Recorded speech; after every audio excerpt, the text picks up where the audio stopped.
Thanks for joining us here this morning.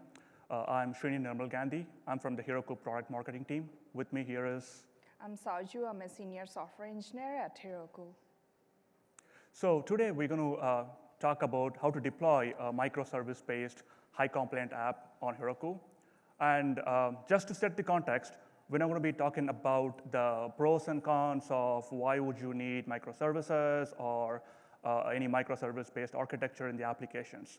Rather, the talk is going to be focused on how simple it is to deploy a microservice-based, high-compliant app on Heroku. And the good thing is, everything that we're going to be showing here, most of the thing, it's going to be a walkthrough demo. So that way, it's kind of much easier, for you to take some things out of the session. This is a formality. Everything that we're going to say today is about the generally available products. Please don't make any purchase decisions or stock decisions based upon what we say here. So before we start, a quick poll. How many of you know about Heroku? Awesome. And how many of you actually use microservices in your applications? A few of them. Thank you for the response. So as you know, Heroku is a cloud platform as a service used to deploy, manage, and scale applications in the web. So Heroku is the fastest way for you to go from an idea to a URL without having to worry about any of the backend infrastructure. So let's just say in a world without Heroku, you have a fantastic idea, and you want to deploy it in the web, put a web app, right? So you have a lot of things to make decisions about, and you have to manage a lot of things on an ongoing basis as well.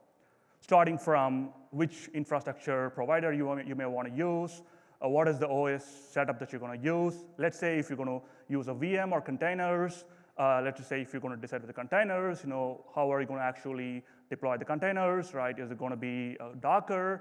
And then you got to worry about orchestrating those containers, setting up your Kubernetes clusters, managing the storage in the Kubernetes. And then comes your whole networking aspect, putting the load balancers, configuring them, routers, the monitoring piece, how do you do the performance management, your logging. It never stops. So at Heroku, what we do is we wanted to take care of all this backend infrastructure. Because this backend infrastructure, frankly speaking, it does not add any value to your business, or it does not add any value to customers either. So we wanted to abstract away this backend infrastructure and let the developers focus on what you want to do, which is to build apps to solve your business problems. So that's what we say Heroku is the fastest way to go from an idea to a URL. So for today's demo, we selected an app that kind of resonates with the modern developer who uses the microservices, are able to access securely data and services from different clouds and on-prem, and truly producing an hybrid cloud setup app, and also using a CI/CD pipelines, right, for deployment, so on and so forth. So the app that we use here is basically a healthcare, high-compliant app. And as you can see here, it's going to access data from a variety of data sources. And we have broken this monolithic app into a risk microservice, which will talk to this app privately. And that's where we're going to start our demo. At the end of this demo, we will have shown you the app that is deployed on the private space, the microservice within the private space, and how it is securely accessing data from Amazon through a VPC peering, using the VPN connection to talk to a GCP, which is where we're going to have a small consumer app deployed, and using the Salesforce data through trusted IP. So that's where we are going to end this demo. Without further ado, I'm going to pass it on to Sauju. Thank you, Srini. Srini just mentioned it's very fast to bring your idea to an app on Heroku, and I'm going to show you how.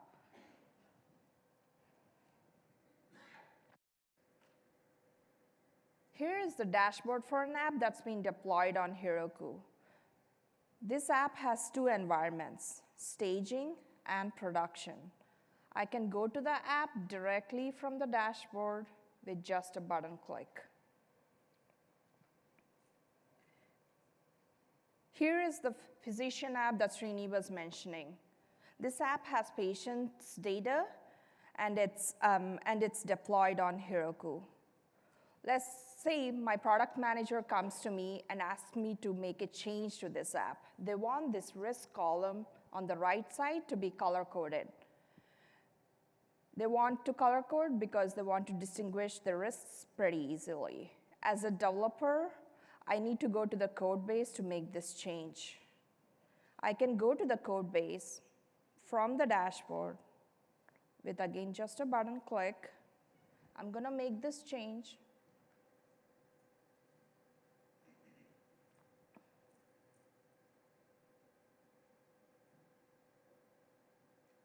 In this case, it's a simple change. It's uncommenting some stuff.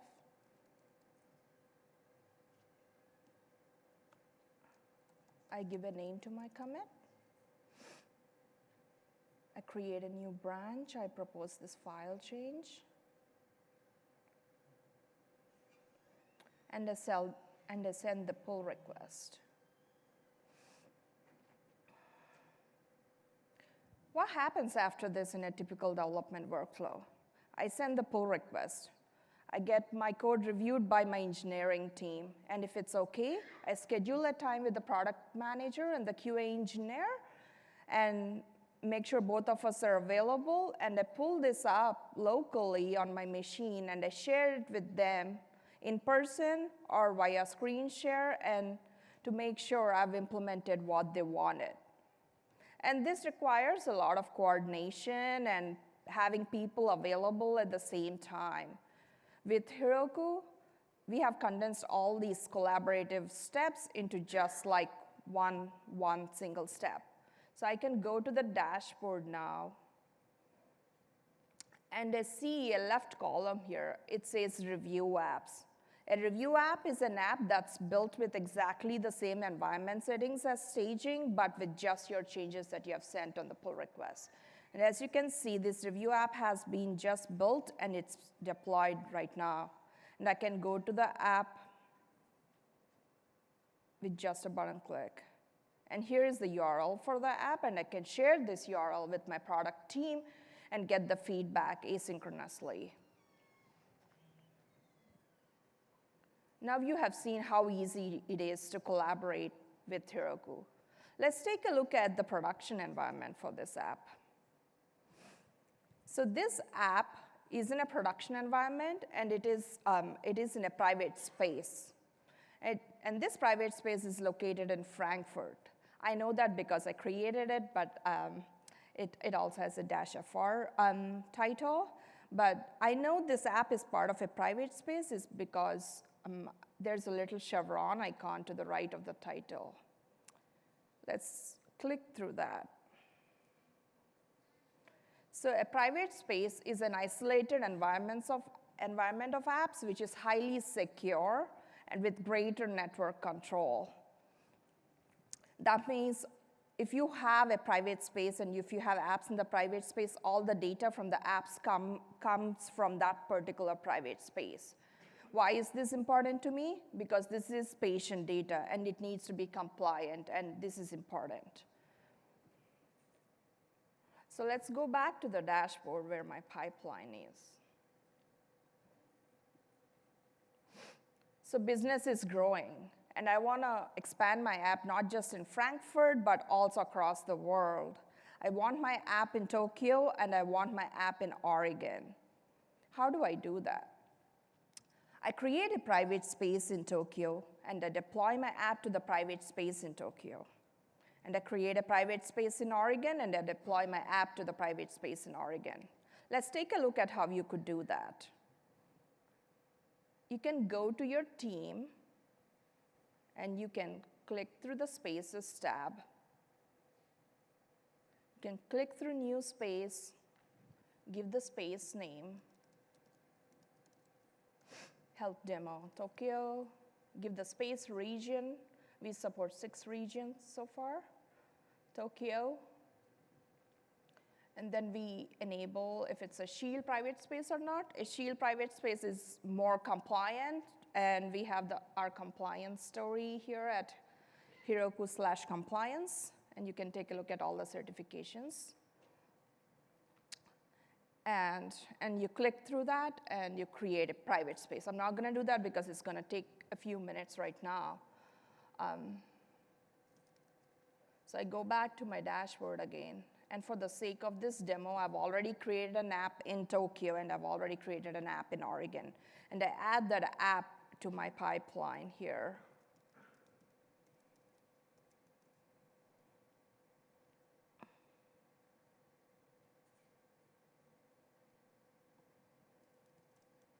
And just like that, with just a button click, you can add your app to your pipeline. And because there are no changes to promote here on staging, there's no button, but when there are changes to promote in staging, I can just, with the button click, I can push my changes to all 3 regions. So let's take a minute and talk about what this means. This means this patient app that's in Oregon has all the data coming from Oregon. Same thing with Tokyo, and I've talked to you why it's very important. So let's go to our app again and carefully look at the app. This is the physician app. It has the patient's name, it has the patient's insurance provider, patient's A1C score. This is a diabetic risk calculator app, and there's the patient's risk. The data for this app is coming from 3 different sources. In this case, the name is coming from Salesforce. The insurance provider is coming from a MongoDB database inside an Amazon VPC, and the A1C score is coming from a Heroku Postgres instance, which is inside the same private space. Let's take a look at the Salesforce side of things.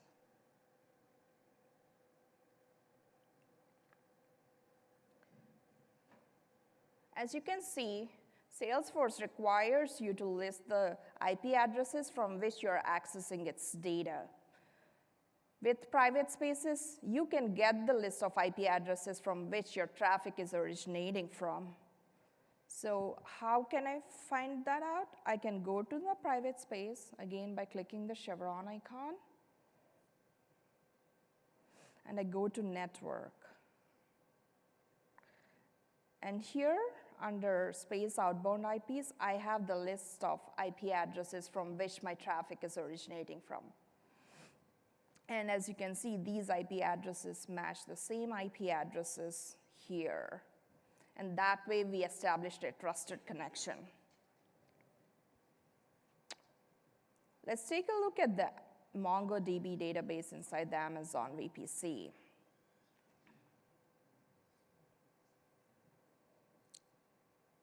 So, I mean, it's a VPC, so it has a VPC ID. And because my app is part of a private space, I'm able to create a peered connection from my app to the MongoDB data store inside the Amazon. And this is a secure private connection. And as you can see, this is the same VPC ID. VPC ID is 7EB107. And here I've set up a VPC peering connection with the same VPC ID here, VPC 7EB10718. We have seen how you can establish a trusted connection, and we have seen how you can establish a secure peering connection. And now let's take a look at the A1C score that's coming from the Heroku Postgres instance.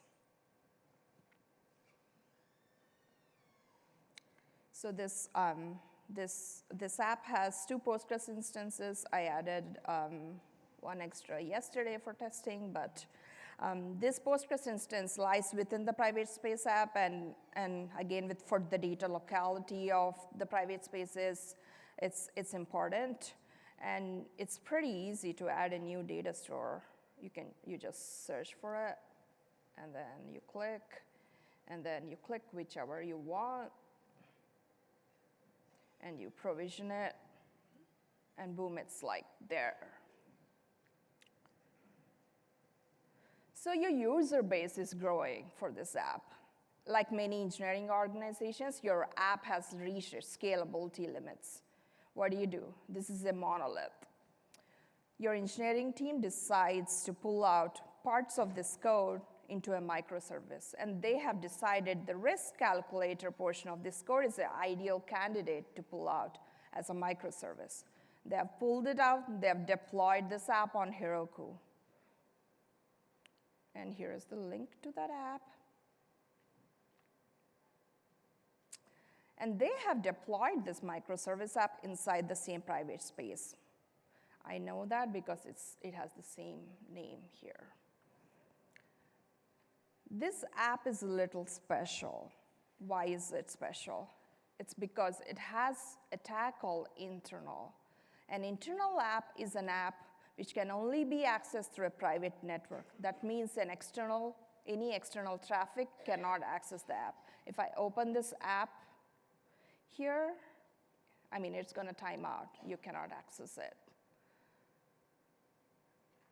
When I said it can only be accessed through a private network, what that means is an internal app can only get traffic from 3 different sources. It can get traffic from an app inside a private space, through apps within a VPN network, or through a VPC peer connection.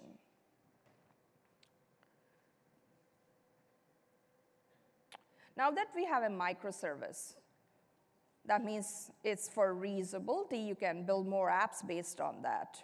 So the engineering team has decided to use this microservice as a backend and build a patient app using this microservice as the backend. But the patient app would be on a completely new cloud provider.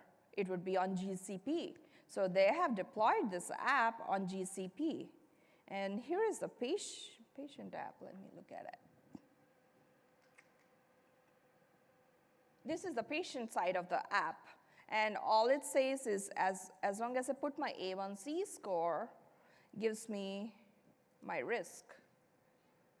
And this app is talking to my internal microservice app inside a private space. How is it doing that? It is doing that because I have set up a VPN connection from this app in Google Cloud to my private space app. And I know that because I can go to the network tab again here. I'm in the private space network. And I see here it's the private VPN connection. And this app is deployed in the Google Compute instance here. So with that, I'm going to hand over to Srini, who's going to go through the rest of the presentation. So I'm going to just take the next few minutes to re-emphasize some of the key concepts that Sauju showed in this demo. So if you see the staging and then the review app that she deployed, that is using our common runtime environment, which is a multi-tenancy and available in the EOS and EU regions, ISO certifications, and SOC 123 compliant. If you look at the production app she deployed, which is more sensitive, the healthcare, the physician app, that is running on our network isolated runtime environment. It's a private space, and it's a single tenant, meaning no other customer is sharing the space with you. And you totally can control the network traffic, flowing in and out of the private space, available in 6 global regions. And you can connect through the VPC and VPN connections like Sauju was showing in the demo. We have a bunch of ISO certifications for the private space and SOC 123 compliance. And HIPAA and PCI compliance is available for the Shield private spaces, which is specifically used in this demo since it's a patient-sensitive information. And the private space, it's basically, if for every new private space, we have a AWS account specifically created for the customer. It's shared with no other customer, and we have each space, built in a new Amazon VPC. And as you can see here, the same app is deployed in 3 different regions, and each region has the app and then the private Postgres, the private Redis database, where the app can talk to this database, very privately within that space. 6 global regions. These are the regions we have the availability for the private spaces. And some of the important features that Sauju showed in the demo are, one is the stable IP. So these are the allowed deny list, that the outbound IPs where the app can communicate to Salesforce to get the patient information. And every private space has 4 IP address and outbound IP address coming with it. And then the VPC peering with AWS VPCs, which she showed to access the MongoDB database in Amazon, in AWS. And the VPC connection, which is used for the app on the GCP to securely communicate the microservice that was doing the risk calculation. And this is something that we didn't show, but basically we provide you the ability to restrict the traffic, by the ingress configuration that is flowing into the private space. And on the microservice, she mentioned it's an internal-only app. So basically, what that means is your app in the private space can communicate to this app, this internal-only app, and that cannot be accessed through the public internet. You can access the microservice, the internal-only app, through a VPC peering connection, or through using a VPN connection. And the way how you set it up is fairly simple. You could do it in the UI way that Sauju showed, or you can just have a simple flag on your CLI. So let's say if you are in a regulated industry and if you're trying to build a compliant app, you may want to take care of a bunch of compliance, right? Shield private space is something of interest to you because it comes with the HIPAA and PCI compliance, and we have validated this compliance, for a majority of the stack that you use to deliver your apps. So what that means is, again, we take care of the compliance piece, and we let you developers to actually focus on building these compliant apps to take care of your regulated industry needs. And some of the features that comes with the Shield private space is, we have the TLS enforcement, meaning we disable all the TLS web traffic. And the Shield dynos, dynos are our way of saying containers. It comes with, we have encrypted file system for that, and encryption available for the Shield Postgres, the database. And also, we can configure the logging to a single HTTP drain. So all the logs coming from the private space can go to the drain, and then you can use a third-party tool like a Splunk for further analysis on the logs. And for folks who are on the regulated industry, that how important it is. One of the compliances is to log your keystrokes on production batch sessions. This is something that the Shield private spaces can offer you. And like Sauju said, for more information on the compliance, you can go to heroku.com/compliance to look at all the certifications and then all the compliance for the different products that we have. And setting up a Shield private space is super simple. I think Sauju mentioned it. It's just turning on a simple radio button when you're setting up a new private space. So what did we see today? So we looked at an app deployed in a private space, and the monolithic app was broken into a small microservice, talking to the app privately within the private space, accessing the information from the Amazon through a VPC peering. It was using the Salesforce information through a trusted IP. And the GCP was talking to the microservice that is in this private space using a VPN connection. So the idea is we kind of showed a bunch of the tools that would be helpful for a modern developer to actually build and deploy apps much faster. Before we open on to the questions, a couple more things I want to touch base. For the first time, we have an Salesforce certified Heroku architect program. So it will be a great way of proving your professional expertise. So you can find more information on the link or you can go to one of the Trailhead Peaks to learn more about the program. And there is one more Heroku session coming up at the top of the hour, and that would be something that you'll be interested in. So if you have time, please attend this session. With that, thank you very much for attending today's session, and we can certainly open up for some questions.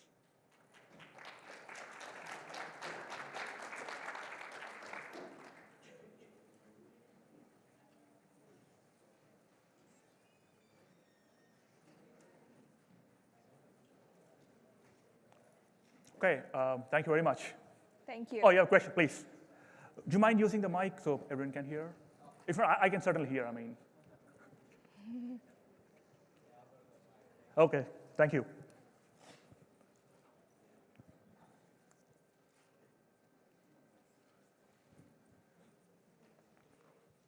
Yeah, so my question is, when you're setting up, your private spaces and you can turn on that shield ability, is there an additional cost to turning on shield, or is that just an available feature that you can turn on with each private space, depending on what your needs are or what your business needs are? It is an additional cost for Shield private spaces because it comes with all the compliance needs and then the bunch of different features that we talked about. Thank you. All right. Thank you very much for attending.